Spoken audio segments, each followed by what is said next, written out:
Assaulted case Manoj గారు పెట్టారు. మనోజ్ గారికి సెక్యూరిటీ తీసుకొస్తున్నారు మీరు ఇంట్లో. వాళ్ళ బౌన్సర్స్ తెచ్చి పెట్టారు ఇంట్లో. కానిస్టేబుల్స్ పంపించేశారు పేరు తీసుకొని. నేను అందరి మీద ప్రైవేట్ కంప్లైంట్ వేస్తాను. నా పిల్లలకి నా ఫ్యామిలీ జోలికి వస్తే మాత్రం నేను ప్రైవేట్ కంప్లైంట్ వేస్తాను. మీరు న్యాయంగా చేయండి. దెబ్బలు మనోజ్ గారి మీద పడ్డాయి. దెబ్బలు లేదు మీరు వినండి. కానిస్టేబుల్స్ పంపించేశారు. నేను స్పీకర్ పెడతాను, మాట్లాడండి. నో మా ముందు మాట్లాడండి.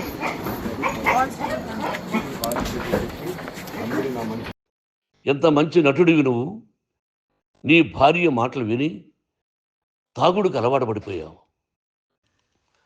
వింటున్నావా మనోజ్? ఎవరిని నమ్మాలో ఎవరిని నమ్మకూడదో పరిస్థితి తీసుకొచ్చావు. విద్యాలయాలు ఎంత గొప్పవిరా. మనం 25% కులమతాలకు అతీతంగా ఫ్రీ ఎడ్యుకేషన్ ఇస్తున్నాంరా. క్యాస్ట్ అనేది తీసేసాను రా 92లో ప్రాస్పెక్ట్స్లో. నువ్వు చదువుకున్నావురా. అక్కడ చదువుకున్న బిడ్డలు ఐఏఎస్ ఐపీఎస్ అయ్యారా. ఎంతోమంది గొప్పవాళ్ళు అయ్యారా. నువ్వు నటుడుగా ఎంతో గొప్పవాడివి. తాగుడికి అలవాడబడి నువ్వు నీ భార్య ఇంట్లో బిహేవ్ చేస్తున్న విధానం ఆ భగవంతుడు సర్వేశ్వరుడు తెలుసు. భగవంతుడు చూస్తున్నాడు రా. నేను తప్పు చేసినా, నువ్వు తప్పు చేసినా, ఎవరు తప్పు చేసినా. ఎంత అవకాశం ఇచ్చావు మాట్లాడుకునేదానికి అందరికీ. ఇన్ని సంవత్సరాల్లో మన విద్యాలయాల్లో ఒక్క తల్లి కానీ ఒక తండ్రి కానీ ఏమైనా చెప్పారా? ఆ బిడ్డలు మన బిడ్డలు రా. మీరెంతో నాకు అక్కడ ఉన్నవాడు కూడా నా కూతుర్లు, నా కుమారులు. ఎంతమందికి ఫ్రీ ఎడ్యుకేషన్ ఇస్తున్నావు. వాడి దగ్గర ఏది ఆశించరా. నువ్వు ఎందుకు ఇలా తయారైపోయావు? ఎందుకు ఇంట్లో ఉండే పని వాళ్ళందరినీ కొడుతున్నావు? పనివాడు వాడు పని చేసుకోవడానికి మన ఇంటికి వచ్చాడు రా. ఆ పనివాడిని కొట్టడం చాలా మహాపాపంరా. నేను వేరురా. నేను దండించడం వేరురా. నేను ఎవరిని ఆ చిన్న వాళ్ళని కొట్టి ఇచ్చేసి చేయలేదురా. సినిమా ఇండస్ట్రీలో మోహన్ బాబు కొడతాడు తిడతాడు అంటే అది షూటింగ్లో జరిగి ఉండొచ్చేమో.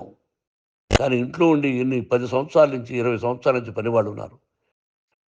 నేను ఇంట్లో లేని సమయంలో వాళ్ళందరినీ కొట్టి వాళ్ళ ఫోన్ లాక్కొని ఒకడైతే చచ్చిపోవాలి. వాడు పోలీస్ కంప్లైంట్ ఇచ్చి ఉండొచ్చు. నేను వద్దు అని వాడిని బతిమాలాడు పోలీస్ కంప్లైంట్ కూడా ఇవ్వలా. ఇంకైనా నువ్వు నీ భార్య మారి బయట ఉండండి రా అన్నాను నేను. లేదు డాడీ తప్పు చేయలేని ఒకసారి వచ్చావు, మళ్ళీ తప్పు చేశావు, మళ్ళీ వెళ్ళావు, మళ్ళీ ఈసారి తప్పు చేయనన్నావు. ఏమండి వీడు తప్పు చేయడం అని మీ అమ్మ చెప్పింది. ఇంట్లో పెట్టుకున్నా. మళ్ళీ నువ్వు చేస్తున్నది ప్రతిరోజు నువ్వు తాగుతున్న విధానం నీకే తెలుసు. ఇది ప్రజలు నమ్ముతారా లేదా అనవసరం నాకు. నేను నీకు చెప్తున్నా, ఇంతటితో పులి స్టాప్ పెట్టాలి. 3 రోజుల నుంచి రకరకాలుగా రాస్తున్నప్పుడు నా మనసు ఆవేదనతో ఉంది. మళ్ళీ చెప్తున్నా, Mohan Babu university is greater than temples. Greater than temples. బిడ్డలను కాలేజీలో చేర్చుకునే ముందు చెప్తారు, అన్నయ్య ఎంత ఉంది యూనివర్సిటీ రూల్స్, ఇది మా పద్ధతి, మీకు ఇష్టమైతే చేర్చండి. గవర్నమెంట్ బిడ్డలను గవర్నమెంట్ ఏమిస్తుందో ఇంత పర్సంటేజీ వాళ్ళకు కూడా మీ దగ్గర ఎందుకు డబ్బు తీసుకుంటున్నా ఉంటే దానికి అర్థం పరమార్థం చెప్పాము. అసాల్టెడ్ కేసు మనోజ్ గారు పెట్టారు. మనోజ్ గారికి సెక్యూరిటీ తీసుకొస్తున్నారు మీరు ఇంట్లో. వాళ్ళ బౌన్సర్స్ తెచ్చి పెట్టారు ఇంట్లో. కానిస్టేబుల్స్ పంపించేశారు పేరు తీసుకొని. నేను అందరి మీద ప్రైవేట్ కంప్లైంట్ వేస్తాను. నా పిల్లలకి నా ఫ్యామిలీ జోలికి వస్తే మాత్రం నేను ప్రైవేట్ కంప్లైంట్ వేస్తాను. మీరు న్యాయంగా చేయండి. దెబ్బలు మనోజ్ గారి మీద పడ్డాయి. దెబ్బలు లేదు మీరు వినండి. కానిస్టేబుల్స్ పంపించేశారు. నేను స్పీకర్ పెడతాను, మాట్లాడండి. నో మా ముందు మాట్లాడండి. దొంగతనంగా తీసుకోలేదు. ప్రతి దానికి చెక్కులు ఉన్నాయి, అది అకౌంట్ ఉంది. దానిలో తప్పులు జరిగితే డిపార్ట్మెంట్ ఉంది. కాలేజీలో ఏదైనా తప్పు జరిగితే గవర్నమెంట్ ఉంది. ఇవన్నీ నీకు తెలుసు. ఈ రోజున ప్రపంచంలో నేను నెంబర్ 1గా చేయాలని మీ అన్న కష్టపడి ఇతర దేశాల్లో నెంబర్ 1 యూనివర్సిటీ టైఅప్ చేశాడు. ఈ రోజు నువ్వు చేసిన విధానం ఏమిటి? నువ్వే ఒకప్పుడు నాకు ఇవి ఏమొద్దు నేను యాక్టింగ్ అన్నావు. ఈ రోజున ఏం చేస్తున్నావు? విద్యాలయాల మీద పడ్డావు. తల్లిదండ్రులు చాలా గొప్పవాళ్ళరా. కొంతమందికి డబ్బు కట్టలేకపోవచ్చు, కట్టని వాళ్ళకు కొంత సహాయం చేసాం. అంతా సహాయం చేయలేము. బ్యాంకుల్లో డబ్బు కట్టాలి, లెక్చరర్స్కి డబ్బులు ఇవ్వాలి, యూనివర్సిటీ బ్రహ్మాండంగా నడపాలంటే మంచి లెక్చరర్స్ కావాలి. ఇవన్నీ తెలిసి చేస్తున్నావురా 32, 33 సంవత్సరాల నుంచి. అది పక్కన పెడితే అందరినీ కొట్టడానికి వస్తావు, మీ అన్నం తిడతావు. ఒక వ్యక్తి వినయ్ గారనే ఆయన వ్యక్తి హెల్ప్ చేయడానికి వస్తే ఆ వినయ్ ఎవరు లజ్జాగుడికి చంపేస్తాను వాడు అన్నావు. ఇవన్నీ ఎంత తప్పురా? అంటే మీ నాన్నగారికి ఎవరు సహాయం చేయడానికి వస్తే వాళ్ళందరినీ లజ్జా కొడుకులు అంటావు, చంపేస్తానంటావు. మీ అన్నను చంపేస్తానన్నావు. చంపరా చూద్దాం మీ అన్న, నేనే అన్నా. తాకరా నీ ధైర్యం ఉంటే అన్నా. ఎంతమందిని చంపాలనుకుంటున్నావు, ఎంతమందిని చేయాలనుకుంటున్నావు, నువ్వు ఏం సాధించాలనుకుంటున్నావు ఆలోచించుకో. ఈ ఇంట్లోకి అడుగు పెట్టడానికి నీకు అధికారం లేదు. ఇది నా కష్టార్జితం. మా నాన్నగారు 10 రూపాయలు 10 పైసలు కూడా ఇవ్వలేదురా. మంచి జన్మనిచ్చాడు మా నాన్నగారు. మద్రాసుకు వెళ్ళి వీధుల్లో అడుగు తిన్నాను రా. ఒక పూట కూడా భోజనం లేకుండా అడుగు తిన్నాను రా. న్యాయంగా మోహన్ బాబు తిడతాడు కొడతాడంటారు కానీ మోసగడనం లేదురా. నీట్ పార్లమెంటేరియన్గా బయట వచ్చాను రా. నువ్వు నా పరువు ప్రఖ్యాతులు మంట కలిపావు. ఏమిటి నేను చేసిన అన్యాయం? నీకు జన్మనిచ్చాను, అదా నేను చేసిన పాపం. అందుకే ఇది నా ఇల్లు అన్నావు. నువ్వు నీ ఇల్లు కాదు. నీ కష్టార్జితంతో నువ్వు సంపాదించుకున్న ఇల్లు నీది. ఇది నా డబ్బు, నా కష్టార్జితం. నా కష్టార్జితంలో నేను పిలిస్తేనే మీరు ఇంట్లోకి రావాలి. అటువంటిది పోగొట్టుకున్నావు నువ్వు. ఆస్తులు అంటావా, ముగ్గురికి సమానంగా రాయాలా లేదా అది నా ఇష్టం. ఆస్తులు ఇస్తానా, లేకపోతే గంగపాలు చేస్తానా, లేకపోతే ఎవరికైనా దానధర్మాలు చేస్తానా, అది నాకు సంబంధించిందిరా.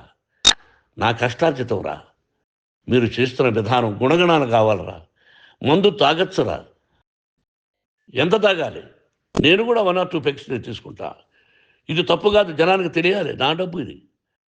ఏ తాగి ఎవరిని కొట్లా, తాగి నేను తింటున్నా. అది ప్రజలకు అక్కర్లా. నేను తప్పు చేస్తేనే ప్రజలకు కావాలా. ఇవన్నీ ఉన్నాయిరా.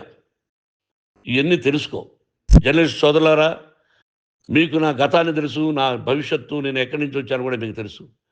ఈ రోజున మీరు రాస్తున్న విధానం, నా బిడ్డ నన్ను కొట్టాడన్నారు. ఎంత తప్పు! ఈ రోజున నా బిడ్డ మీద కోపంతో అవును చెప్పచ్చు, కాదు. వాడు నా మీద చెయ్యెత్తలేదు.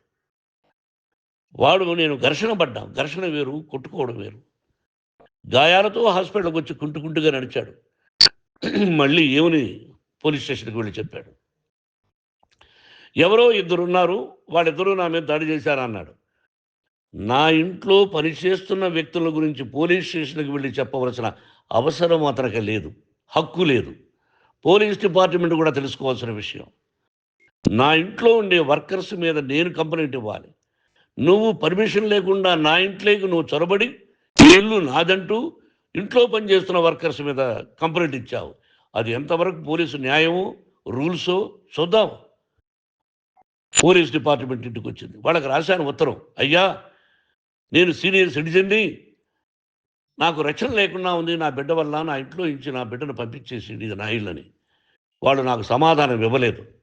ఇవ్వకపోగా ఎవరిని పట్టించుకోలేదు. ఇప్పుడు పోలీసు వాళ్ళు వచ్చి ఏమండి రూల్స్ ప్రకారం నా బిడ్డ ఇంట్లోకి రాకూడదంటే మాకు హయ్యర్ అథారిటీ వాడు ఫోన్ చేశారు, మీరు ఎవరిని స్టాప్ చేయొద్దండి, బయట నుంచి ఎవరైనా వస్తే వాళ్ళని స్టాప్ చేయండి అన్నారు.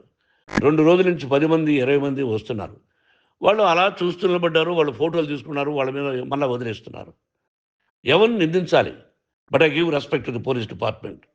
వాళ్ళకి ఎవరు ఏ అధికారి ఫోన్ చేశాడో, ఆ అధికారికి ఏ పొలిటీషియన్ చేశాడో అది వాళ్ళకే వదిలేస్తున్నా. కాబట్టి వాళ్ళు పోలీస్ కంప్లైంట్ ఇచ్చినా కూడా మేము సంబంధం లేదని అంటున్నారు. కాబట్టి నేను నా బిడ్డను నిన్ను నాపు చేస్తున్నా. నువ్వు ఇంట్లోకి వచ్చే అధికారం నీకు లేదు. నువ్వు వచ్చి నీ బిడ్డను తీసుకెళ్ళు, సంతోషం. నువ్వు రాలేదు, నీ బిడ్డను జాగ్రత్తగానే చూసుకుంటావు. Take care your daughter, that's all. మీ అమ్మ హాస్పిటల్లో అడ్మిట్ అయింది. రేపో ఎల్లుండో మీ అమ్మను పిలిపించి బాగైన తర్వాత ఇదిగో నువ్వు నీ కొడుకు బిడ్డను తీసుకెళ్ళి వాడికి అప్పచెప్పని చెప్తాను పోలీసు వాళ్ళ ఆధ్వర్యంలో. ఇది 100% జర్నలిస్టు సోదరులారా, పులి స్టాప్ పెట్టండి. మీకు కుటుంబాలు ఉన్నాయి, మీ యజమానులకు కుటుంబాలు ఉన్నాయి. మీ కుటుంబాల విషయాలు, మీ యజమానుల కుటుంబాల విషయాలు మేము ఎవరు జోక్యం కలుగు చేసుకోరా. మేము నటీనటులం.